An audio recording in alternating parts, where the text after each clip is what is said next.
So hello students, I hope all of you are doing great and you are enjoying your studies with us. So today what we are going to do is that we are going to study the second chapter of your book Beehive, and the name of the chapter is The Sound of Music. So before moving ahead to the chapter, let us know about the writer of this part. So the name of the person, the name of the author is Deborah Cowley, and she is an Ottawa-based writer. So Ottawa is actually a city in Canada. So she is based in Canada. She had worked with CBC. She has also written a lot of short stories, short articles.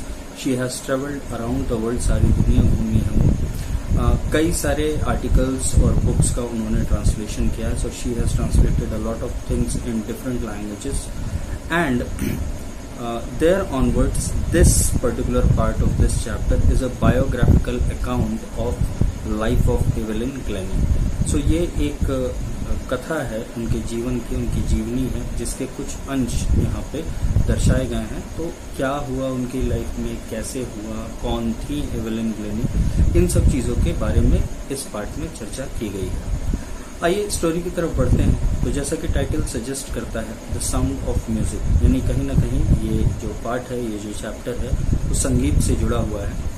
और संगीत से जुड़ने के अलावा हम लोग देखेंगे कि कैसे इस चैप्टर में किसी व्यक्ति की डिटर्मिनेशन, किसी व्यक्ति का हार्डवर्क उसको कहाँ से कहाँ पहुँचा सकता है.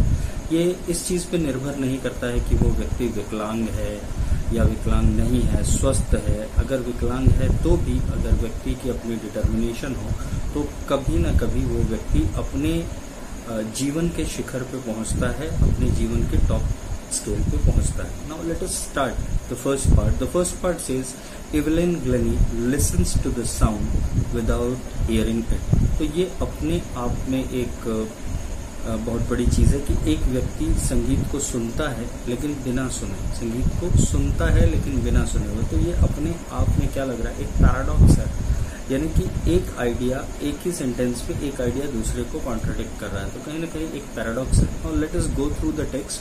तो टेक्स्ट आप अपनी स्क्रीन पे देख सकते हैं, आप उसको पढ़ भी सकते हैं और उसको समझने की कोशिश कीजिए. So before you read, God may have taken her hearing but he has given her back something extraordinary. तो आप एक अंधे व्यक्ति को देखिए, अगर आप रोड पे उसको चलते हुए देखेंगे तो उसको कुछ भी नहीं दिखाई देता है. हिज लाइफ और हर life is completely blacked out, फिर भी वो बड़े सधे हुए कदमों से अपने रास्ते पे आगे बढ़ता है. तो कहीं ना कहीं लाइफ में अगर ईश्वर आपसे कुछ छीन लेता है, तो अगर सेंसेस की बात करें, इंद्रियों की बात करें, तो कुछ छीन लेता है, तो कहीं ना कहीं वो आपको एक एक्स्ट्रा ऑर्डिनरी पावर देता है जिसकी वजह से आप जीवन में एक्सेल कर सकें. या कुछ लोग ऐसे होते हैं जो अपनी उन क्षमताओं को पहचानकर और उसको शार्पन करने की कोशिश करते हैं.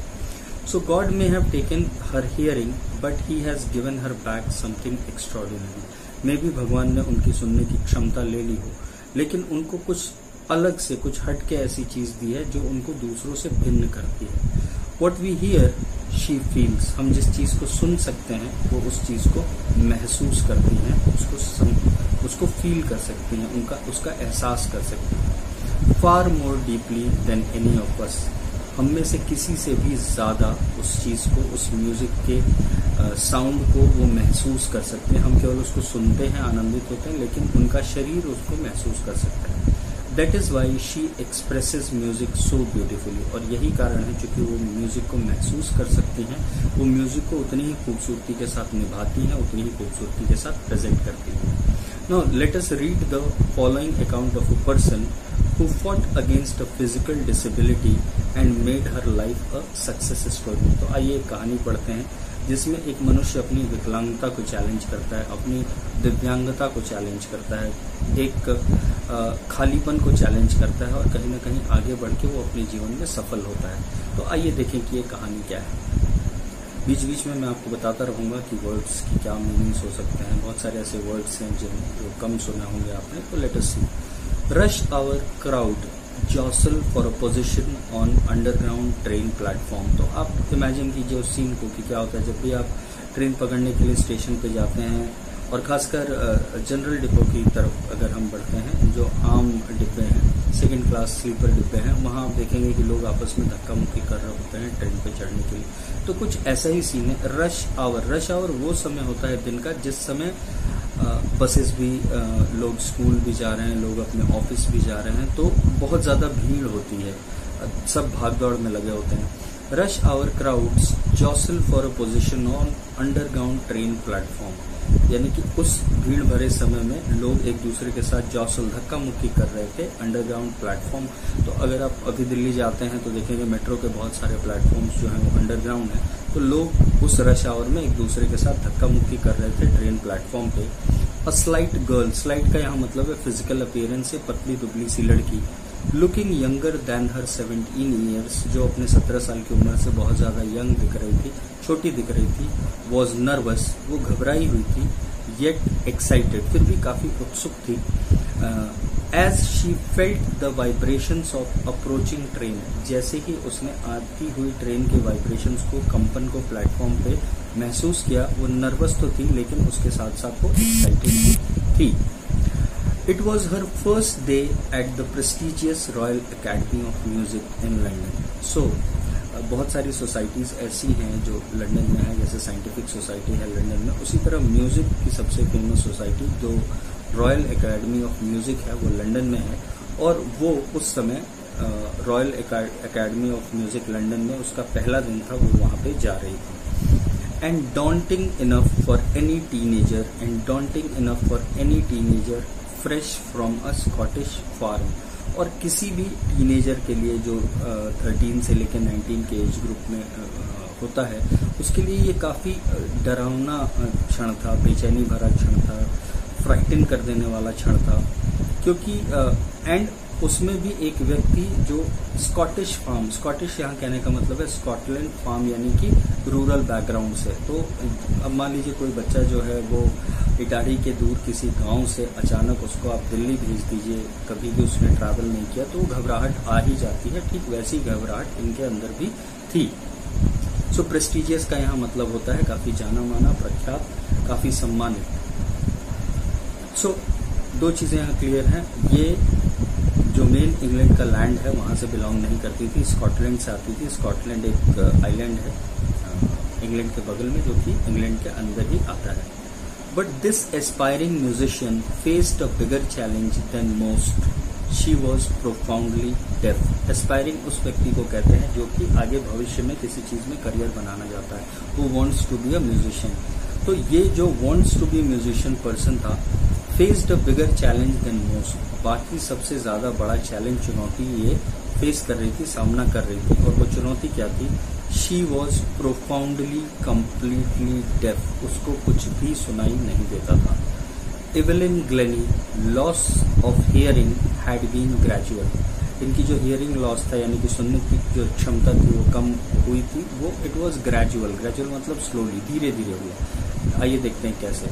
हर mother remembers noticing something was wrong when the 8-year-old Evelyn was waiting to play the piano.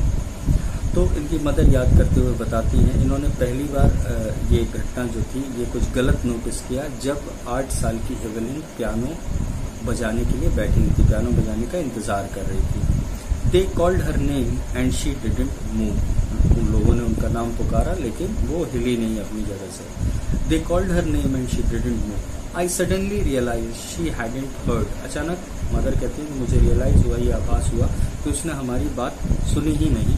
Says Isabel Glennie, Isabel Glennie उनकी मदर का नाम है, तो ये बात इसाबेल ग्लेनी कहती है। For quite a while Evelyn manage to conceal, conceal मतलब होता है छुपाना, conceal her growing deafness from friends and teachers. तो फॉर अ क्वाइट वाइल यानी काफी समय तक एवेलिन जो थी वो, इनकी जो सुनने की क्षमता कम होती जा रही थी, खत्म होती जा रही थी, वो अपने दोस्तों से और अपने टीचर से छुपा के रखने में सक्षम रही। But by the time she was 11, her marks had deteriorated and her headmistress urged her parents to take her to a specialist. लेकिन जब तक ये 11 साल की हुई तो ये जो लक्षण है इनकी जो सुनने की क्षमता थी बहुत बुरी हो गई थी, बहुत डिटोरिएट मतलब बहुत बुरी परिस्थिति में आना, नीचे की तरफ गिरना। और इनकी जो हेड मिस्ट्रेस थी, जो प्रिंसिपल थी, उन्होंने रिक्वेस्ट की पेरेंट्स से कि आप इनको एक स्पेशलिस्ट को ले जाके दिखाएं। एक विशेषज्ञ को ले जाके दिखाएं। इट वॉज देन डिस्कवर्ड, उसके बाद ये पता लगा that her hearing was severely impaired. Impaired मतलब वीक हो जाना, कमजोर हो जाना, सिवियरली मतलब बहुत बुरी तरीके से। तो इनकी जो सुनने की क्षमता थी वो बहुत बुरी तरीके से कमजोर हो चुकी थी as a result of gradual nerve damage. धीरे धीरे जो इनकी नर्व्स थी, जो नसें थी, वो डैमेज हो रही थी, जिसकी वजह से ऐसा हो रहा था। They were advised that she should be fitted with hearing aids and sent to a school for the deaf. और ये एडवाइस दी डॉक्टर ने, स्पेशलिस्ट ने, विशेषज्ञ ने, कि इनके कान में हियरिंग एड्स वगैरह लगा दें ताकि किसी ने थोड़ी बहुत साउंड को सुन सकें। और जो डेफ एंड डम के लिए स्पेशल स्कूल्स होते हैं वहाँ पे इनको ले जाके भर्ती करा दिया जाए, वहाँ पे ले जाके इनकी एजुकेशन को कंटिन्यू किया जाए। Everything suddenly look black says Evelyn. Evelyn कहती है कि अचानक उनको लगा कि उनका भविष्य बिल्कुल अंधकार में है, सब कुछ अंधेरा छा गया। उनको समझ में ऐसी परिस्थिति होती है कि जिस चीज से आपने अपने सारे सपने जोड़ रखे हैं, अचानक अगर वही डैमेज हो जाए तो आपका दिमाग एक तरह से काम करना बंद कर देता है। But Evelyn was not going to give up. Give up का मतलब होता है हार मानना, लेकिन एवेलिन ने was not going to give up, हार मानने वाली नहीं थी, हार मानने नहीं जा रही थी। उसने ये डिसाइड किया था कि वो इस परिस्थिति का सामना करेगी। She was determined to lead a normal life and pursue her interest in music. तो उन्होंने दृढ़ निश्चय कर लिया था कि वो एक नॉर्मल लाइफ जीएंगी, एक जैसे कि आम आदमी जिंदगी व्यतीत करते हैं वैसे व्यतीत करेंगी। And pursue her interest in music, और उनका जो म्यूजिक में इंटरेस्ट है वो उसको आगे लेके जाएंगे, उसमें अपना करियर चूज करेंगे। One day she noticed a girl playing a xylophone and decided that she wanted to play it too. आप देख सकते हैं xylophone एक म्यूजिकल इंस्ट्रूमेंट है। तो एक दिन उन्होंने एक लड़की को xylophone बजाते हुए देखा और उन्होंने ये निश्चित कर लिया कि ये आगे चल के xylophone बजाएंगी। Most of the teachers discouraged her, but percussionist Ron Forbes spotted her potential. Most of जो ज्यादातर गुरु इनको मिले उन्होंने इनको डिस्करेज किया। द रीजन भी कि कोई भी ये रिस्क नहीं लेना चाहता था। एक लड़की जो सुन नहीं सकती उसके लिए ये कितना बड़ा चैलेंज हो सकता है, वो इस चीज को समझ रहे थे और उसको सिखाना उससे भी बड़ा चैलेंज हो सकता था। तो काफी लोगों ने इनको डिस्करेज किया, हतोत्साहित किया और फाइनली इनको एक गुरु मिले जिनका नाम था रॉन फोर्ब्स, जिन्होंने इनकी क्षमता को पहचाना। तो एक अच्छे गुरु का काम यही है कि बच्चों की क्षमता को पहचाने। इन्होंने इनकी क्षमता को पहचाना और इन्होंने रॉन फोर्ब्स ने डिसाइड किया होगा कि देखते हैं आगे क्या होता है, let's see. He began by tuning 2 large drums to different notes. So Ron Forbes ने 2 बड़े बड़े ड्रम लिए और उनको अलग अलग ट्यून किया। एक को भारी रखा और दूसरे की पिच हाई कर दी, तो उसमें श्रिलनेस बढ़ गई, कंपन बढ़ गया, तो उसका साउंड जो है वो पतला हो गया काफी। Don't listen through your ears, he would say. Try to sense it some other way, says Evelyn. Evelyn कहती हैं कि रॉन फोर्ब्स ने कहा कि इसको सुनने की कोशिश मत करो, because any how you can not listen it, but कोशिश करो ये जानने की कि और कोई तरीका है जिससे आप म्यूजिक को महसूस कर सके, फील कर सके। So suddenly I realised I could feel the higher drum from the waist up and the lower one from the waist down. So Evelyn कहती हैं कि अचानक इन्होंने रियलाइज किया कि अपनी कमर से ऊपर जो हायर ड्रम था, यानी कि जिसका साउंड, जिसका बास ज्यादा था, उसको ये महसूस कर सकती हैं। और इन्होंने ये भी महसूस किया कि जिसकी पिच हाई थी, जिसमें श्रिलनेस ज्यादा थी, वो अपनी बॉडी के लोअर पोर्शन से उसके वाइब्रेशंस को महसूस कर सकती है। Forbes repeated the exercise and soon Evelyn discovered that she could sense certain notes in different parts of her body. So Ron Forbes ने ये एक्सरसाइज कई बार करवाई और एवेलिन ने धीरे धीरे ये रियलाइज किया कि कहीं ना कहीं अपनी बॉडी के डिफरेंट पार्ट से वो अलग अलग नोट्स यानी सुरों का वो आभास कर सकती हैं। सो this is something extra ordinary. ये कुछ अकल्पनीय है, अतुलनीय है, जनरली किसी व्यक्ति के अंदर ये नहीं होता है। I had learned to open my mind and body to sounds and vibrations. So मैंने ये सीख लिया था कि कैसे मैं अपने मस्तिष्क को और शरीर को उन वाइब्रेशंस, उन प्रकंपनों या साउंड वाइब्रेशंस के लिए ओपन कर दूं, ताकि मैं म्यूजिक को पूरी तरह अपने अंदर समाहित कर लूं, पूरी तरह सीखूं, अपने अंदर प्रवेश करने दूं। और यही कुछ चीज़ें मेडिटेशन भी हमें सिखाता है। So music can be considered as a type of meditation. आप देखेंगे कि म्यूज़िक कई बार लोगों को रिलैक्स करता है। प्रिजन में म्यूज़िक सुनाया जाता है, हॉस्पिटल में म्यूज़िक सुनाया जाता है ताकि लोग रिलैक्स हो सकें। The rest was share determination and hard work, और बाकी सब मेरा दृढ़ निश्चय था और मेरी मेहनत थी जिसकी वजह से मैं कामयाब होने में सक्षम हूँ। She never look back from that point onwards. Look back यानी पीछे मुड़ के नहीं देखा। तो उस क्षण के बाद से उन्होंने कभी भी पीछे मुड़ के नहीं देखा और पोटेंशियल पीछे मुड़ के नहीं देखा। पोटेंशियल का मतलब आप लोग जानते हैं कि क्वालिटी है, क्वालिटी होती है, और बहुत सारे वर्ड के मीनिंग दिए हुए हैं आपको बुक में, तो आप उसको जरूर देखेंगे। She toured the United Kingdom with a youth orchestra, and by the time she was 16, she had decided to make music her career. तो यूरोपियन देशों में क्या होता है कि स्कूल के अपने बैंड ग्रुप्स होते हैं, तो इन्होंने स्कूल ऑर्केस्ट्रा के साथ पूरे यूनाइटेड किंगडम का टूर किया, पूरे इंग्लैंड का टूर किया, और जब तक ये 16 साल की हुई ये डिसाइड कर चुकी थी, फैसला कर चुकी थी कि आने वाले समय में मैं म्यूजिक को ही अपना करियर बनाने जा रही हूँ। She auditioned for the Royal Academy of Music and scored one of the highest marks in the history of Academy. So audition का मतलब होता है छोटी सी परफॉर्मेंस देना, एक टेस्ट देना एक तरह से। ये royal academy of music London में गई, इन्होंने वहाँ छोटा सा ऑक्शन दिया और इनके जो मार्क्स आए वो royal academy of music London के इतिहास में कुछ बेहतरीन नंबर्स में से, कुछ बेहतरीन मार्क्स में से काउंट होते हैं। Now let us move ahead. She gradually moved from orchestral work to solo performances. So orchestral work actually में होता क्या है उसको समझने की जरूरत है। Orchestral work, the group of musicians is called as orchestra and solo मतलब अकेले। तो पहले ये ऑर्केस्ट्रा में म्यूजिक परफॉर्म करती थी, फिर धीरे धीरे करके ये सिंगल परफॉर्मेंस या सोलो परफॉर्मेंस की तरफ मूव करने लगी। At the end of the 3-year course, जब इनका 3 साल का कोर्स खत्म हुआ, she had captured most of the top awards. So इनका 3 साल यानी 20 साल की उम्र तक इन्होंने दुनिया के जो टॉप मोस्ट म्यूजिक अवार्ड्स हैं उनको अपने अधिकार में ले लिया था, उनको प्राप्त कर लिया था। And for all this Evelyn won't accept any hint of heroic achievement. और इसके लिए इवेलिन ये नहीं मानती है कि उन्होंने कोई हीरोइक काम किया, कोई बहुत बड़ा काम किया। वो ये मानती हैं कि इनको लाइफ में जो करना चाहिए था वही इन्होंने किया और वो वही ये कर रही थी।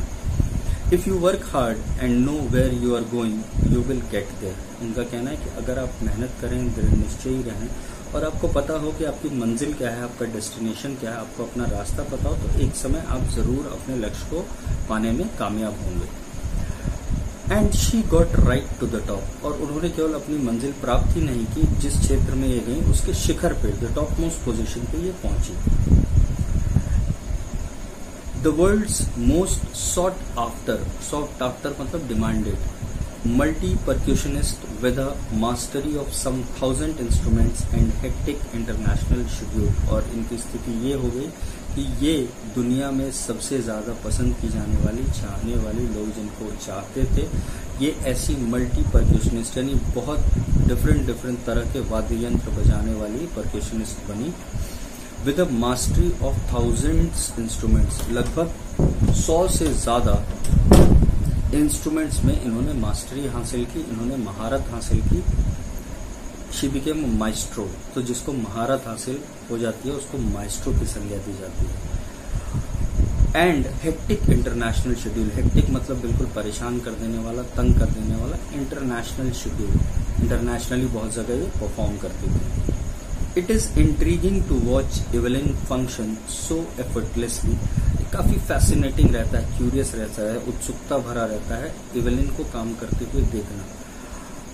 और क्यों उत्सुकता भरा रहता है? इसलिए क्योंकि ऐसा लगता है कि वो बिना किसी मेहनत के परफॉर्म करें। उनको इतनी आदत हो गई है बिना सुने परफॉर्म करने की, वाइब्रेशंस उनकी बॉडी में इस तरह समाहित हो जाते हैं जैसे ऐसा लगता है कि वो कोई एफर्ट ही नहीं डाल रही, कोई मेहनत नहीं कर रही है। सो इतनी practice makes a man perfect. उसी तरह प्रैक्टिस की वजह से ये आज उस स्तर तक पहुंच गई हैं कि म्यूजिक जब ये परफॉर्म करती हैं तो इनको देख के बिल्कुल नहीं लगता कि ये क्या कर रही है, ये सुन नहीं सकती हैं। In our 2-hour discussion, she never missed a word. So, Debra कहती हैं कि 2 घंटे के डिस्कशन में इवेलिन ने कभी कोई वर्ड मिस नहीं किया.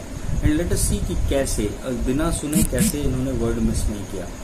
Men with bushy beards give me trouble. She laughed. उन्होंने हंसते हुए कहा कि वो व्यक्ति जिनकी दाढ़ी और मूछें काफी घनी होती हैं, वो मुझे काफी परेशान करते हैं. क्यों करते हैं, आइए देखें. It is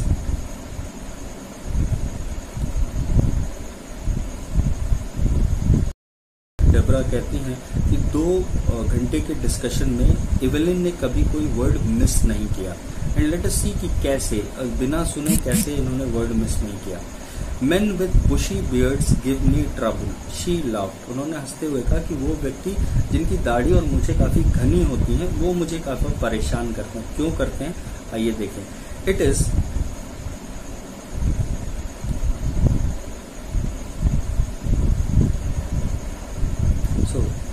just scrolling the pages down. तो अब आप देख सकते हैं ये परफॉर्म कर रही हैं इवेलिन ग्लेनी. फोटो आपके उस पे स्क्रीन पे आ रही होगी. So it is intriguing to watch Evelyn function so effortlessly without hearing. अगर आप देख रहे हैं तो उनके हाथ में डिफरेंट स्टिक्स हैं जिससे वो जाइलोफोन बजा रही हैं. Not just watching the lips, it is the whole face, specially the eyes. So वो क्या करती हैं कि लिप्स को रीड करते हैं कहीं ना कहीं और लोगों के फेशियल एक्सप्रेशन को वॉच करके वो शब्दों को पकड़ने में की कोशिश करते हैं, लिप सिंकिंग को पकड़ने की कोशिश करते हैं. तो अगर बुशी बियर्ड है या मुस्टैचेस ज्यादा हैं तो क्या होगा, होठ ढके रहते हैं तो वर्ड्स को पकड़ने में इनको काफी दिक्कत होती है. She speaks flawlessly with a Scottish lilt. Scottish lilt का मतलब होता है एक बोलने की कला. जैसे आप भी इंग्लिश बोलेंगे तो कहीं ना कहीं भोजपुरी का थोड़ा सा पुट या हिंदी का थोड़ा सा पुट, या अगर आप साउथ इंडियन हैं तो उसमें साउथ इंडियन लैंग्वेजेस का थोड़ा सा अंश आ जाएगा. पंजाबी हैं तो पंजाबी का थोड़ा सा अंश आ जाएगा. तो ऐसा होता है. सो वो फ्लॉलेस इंग्लिश बोलती हैं, बिना रुके इंग्लिश बोलती हैं, बिना किसी मिस्टेक के इंग्लिश बोलती हैं, लेकिन उसमें कहीं ना कहीं एक स्कॉटिश एक्सेंट जो है वो आ ही जाता है. My speech is clear because I could hear till I was 11, says Evelyn. Evelyn कहती है मेरी स्पीच बहुत क्लियर है क्योंकि मैं 11 साल की अवस्था तक सुन सकती थी, शब्दों को समझ सकती थी, इसलिए बोलना मेरे लिए बहुत मुश्किल नहीं है, इसलिए मेरी स्पीच बहुत क्लियर है. But that doesn't explain how she manage to learn French and master basic Japanese. लेकिन इस बात से इसका ज्ञान नहीं होता कि इन्होंने कैसे फ्रेंच लैंग्वेज भी सीखी और जो बेसिक जापानीज लैंग्वेज है उसको भी सीखा, जबकि ये सुन नहीं सकती है. So this is nothing else but determination of the person. उस व्यक्ति की का दृढ़ निश्चय है. As for music she explains. जहां तक म्यूजिक की बात है वो कहती हैं it pours in through every part of my body. ये हर तरफ से, मेरे शरीर के हर एक अंश से अंदर समाहित होता है, आता रहता है. It टिंगल्स my skin. मेरी स्किन में कंपन करता है धीरे से. अगर आप कभी ऐसे चुभाएं पिन को तो वो टिंगलिंग होती है. My cheek bones and even my hair. यहाँ तक कि मेरे जो गाल के बोन्स हैं और मेरे हेयर्स हैं, मेरे नहीं मतलब इवेलिन ग्लेनी के, तो वो हर जगह से वो म्यूजिक का वाइब्रेशन महसूस कर सकती हैं. When she plays the xylophone, she can sense the sound passing up the stick into her fingertips. वो कहती हैं कि जब वो xylophone बजा रही हैं तो उन वाइब्रेशंस को, जब वो xylophone बजाती हैं तो उन वाइब्रेशंस को स्टिक से महसूस कर सकती हैं. By leaning against the drum, she can feel the resonance flowing into her body. तो जब ड्रम पे झुकते हैं तो वो उसका जो कंपन हो रहा है उसका इको वो अपने स्किन पे महसूस कर सकते हैं, अपनी बॉडी पे महसूस कर सकती हैं. On a wooden platform, she removes her shoes so that the vibration pass through her bare feet and up her legs. तो जब कभी लकड़ी के फ्लोर पे परफॉर्म करती हैं तो अपने शूज उतार देती हैं ताकि म्यूजिक के जो वाइब्रेशंस हैं वो उनको महसूस कर सकें, उनको फील कर सकें. And these are the different ways using which she can feel the music. So, not surprisingly, आश्चर्य की बात नहीं है, Evelyn delights her audiences. इवेलिन जो है वो अपने ऑडियंसेस को, अपने दर्शकों को, सुनने वालों को बिल्कुल आनंदित कर देती हैं. In 1991 she was presented with the Royal Philharmonic Society's prestigious award soloist of the year. So 1991 में इनको रॉयल फिलहार्मोनिक सोसाइटी, जो कि एक और म्यूजिक सोसाइटी है, काफी फेमस है, उन्होंने इनको best soloist of the year यानी अकेला पार्श्व गायक जो था, अकेले गायक के तौर पे इनको अवार्ड दिया। Says master percussionist James Blade, God may have taken her hearing, but he has given her back something extraordinary. So एक और परक्यूशनिस्ट हैं जाने माने जेम्स ब्लेड, तो उन्हीं का ये वक्तव्य था कि ईश्वर ने भले ही उससे सुनने की क्षमता ले ली हो, लेकिन उसको बिल्कुल कुछ अलग दे दिया है, हट के दे दिया है, एक्स्ट्रा ऑर्डिनरी दे दिया है, अकल्पनीय अतुलनीय दे दिया है। What we hear she feels, हम जो सुनते हैं वो उसको महसूस करती है। Far more deeply than any of us, हम में से किसी से भी ज्यादा बेहतर म्यूजिक को ये फील करती हैं, महसूस करती हैं। That is why she expresses music so beautifully, और यही कारण है कि वो संगीत को इतनी खूबसूरती के साथ प्रेजेंट कर पाती हैं, दर्शा पाती हैं, लोगों तक पहुंचा पाती हैं। Evelyn confesses that she is something of a workaholic. Evelyn ये मानती है कि वो एक तरह से वर्कहॉलिक है, काम के पीछे पागल हैं, रुकती नहीं है। I have just got to work, तो उस समय भी कहती हैं कि मैं अभी भी काम से आई हूँ। Often harder than classical musicians, और मैं कई बार तो जो क्लासिकल जो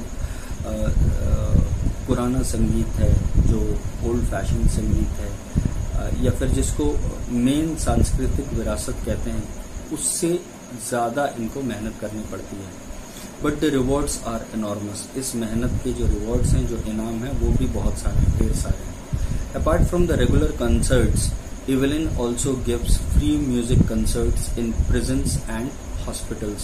तो रेगुलर जो कॉन्सर्ट करती हैं, म्यूजिक शोज करती हैं, इसके अलावा ये प्रिजन्स यानी कि जेल में जाकर और हॉस्पिटल्स में बिल्कुल फ्री म्यूजिक लोगों को सिखाती हैं, सुनाती हैं, ताकि music is a healer. Music हमेशा जो आपकी चोट है, आपके घाव है, चाहे आंतरिक हो चाहे शारीरिक हो, उसको हील करने में, भरने में मदद करता है। She also gives high priority to the classes for young musicians. जो उभरते हुए म्यूजिशियंस हैं, उनको जो ये क्लासेस देती हैं, उसको बहुत ज्यादा इम्पोर्टेंस देती हैं, पहले पायदान पे रखती हैं।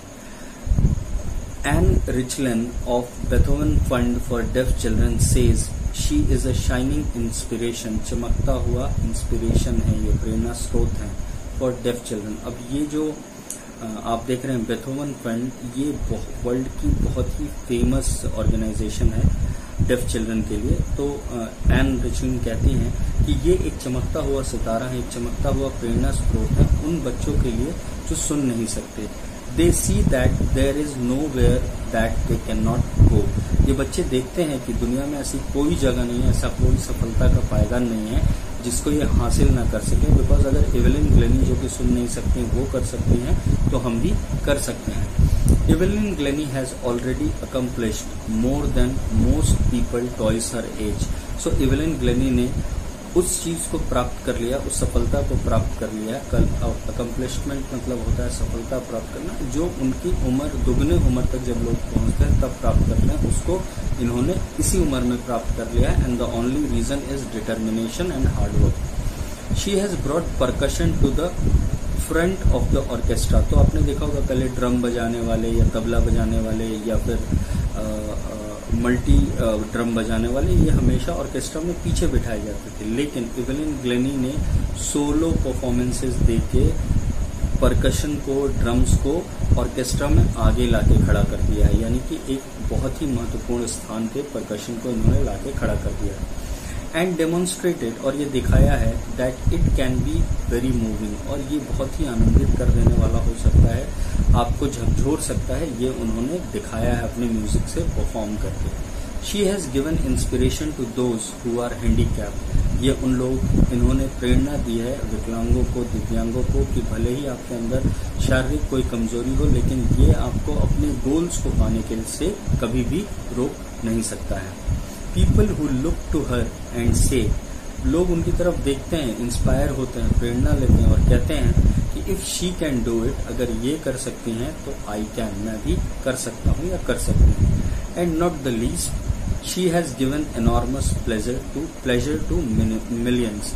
और कहने की बात नहीं है कि इन्होंने आनंद दिया है लाखों करोड़ों लोगों को, अपने म्यूजिक के माध्यम से आनंदित किया है, म्यूजिक का एक नया रूप लोगों को दिखाया है। और इसके साथ ही साथ इन्होंने करोड़ों लोगों को प्रेरित किया है कि अगर आप हैंडीकैप हैं, दिव्यांग हैं, तो कोई फर्क नहीं पड़ता, आप जीवन में जरूर, अगर आपके अंदर दृढ़ निश्चय है, अगर आपके अंदर एक डिटर्मिनेशन है, प्रिजर्वेरेंस है, तो आप आगे बढ़ के, दृढ़ता है तो आप आगे बढ़ के अपने जीवन के लक्ष्य की प्राप्ति कर सकते हैं.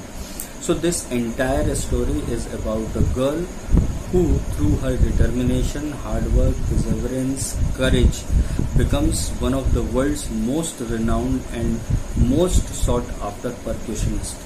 एक ऐसी लड़की की कहानी जो अपने दृढ़ निश्चय, अपने साहस, अपनी दृढ़ता की वजह से, भले ही वो दिव्यांग थी, उसने अपने जीवन में उस लक्ष्य को प्राप्त किया जो वो करना चाहती थी, और न केवल लक्ष्य को ही प्राप्त किया बल्कि उस फील्ड के शिखर पे, उस क्षेत्र के शिखर पे पहुंच गई जहां आज लोग उसको प्रेरणा स्रोत मानते हैं. सो अगले वीडियो में मैं आपके साथ उस्ताद बिस्मिल्लाह अली खान साहब की स्टोरी शेयर करूंगा. उनका जीवन कैसे था, लाइफ कैसे थी. सो solve the question answers given in your text book. Thank you very much.